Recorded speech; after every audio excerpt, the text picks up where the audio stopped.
నిన్నటి current affairs లోని చివరి ప్రశ్నకు సమాధానం. అంతర్జాతీయ ప్లాస్టిక్ బ్యాగ్ రహిత దినోత్సవం ఎప్పుడు?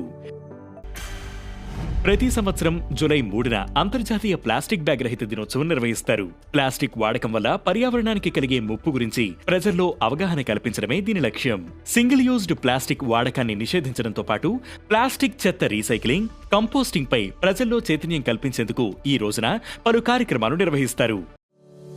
ఇక మొదటిది ఇండోర్లో డిజిటల్ హౌస్ అడ్రస్ ప్రాజెక్ట్. భారతదేశ స్మార్ట్ సిటీస్ మిషన్ కింద Indore municipal corporation digital house address ప్రాజెక్టును ప్రారంభించింది. ఇందులో భాగంగా అడ్రస్ ఫార్మాట్లకు క్యూఆర్ కోడ్ ఇవ్వడంతో పాటు జీపీఎస్ టెక్నాలజీని లింక్ చేస్తారు.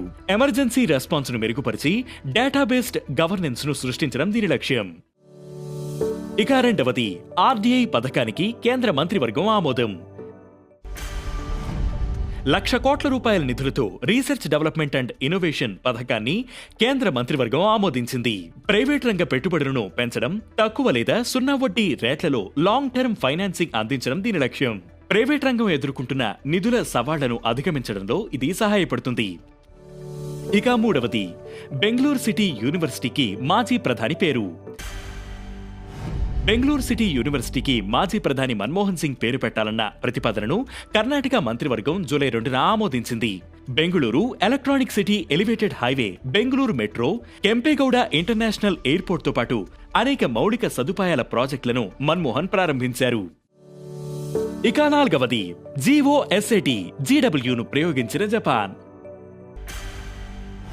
జపాన్ తనేగాషియా అంతరిక్ష కేంద్రం నుంచి global observing satellite for green house gas and water cycle ను ప్రయోగించారు. జియోసాట్ జీడబ్ల్యూ అనేది జపనీస్ ఏరోస్పేస్ ఎక్స్ప్లోరేషన్ ఏజెన్సీ అభివృద్ధి చేసిన భూ పరిశీలన ఉపగ్రహం. H-2A రాకెట్ ఉపయోగించి దీనిని ప్రయోగించారు. గ్రీన్ హౌస్ వాయువులను పర్యవేక్షించడం, మెగాసిటీలు, విద్యుత్ ప్లాంట్ల వంటి వాటి నుంచి వెలువడే గ్రీన్ హౌస్ ఉద్గారాలను గుర్తించడం దీని లక్ష్యం. ఇక ఐదవది సీ ఫ్లడ్ ప్లాట్ఫామ్ ను ప్రారంభించిన కేంద్ర జలశక్తి మంత్రి. కేంద్ర జలశక్తి మంత్రి C R Patil C flood platform ను ప్రారంభించారు.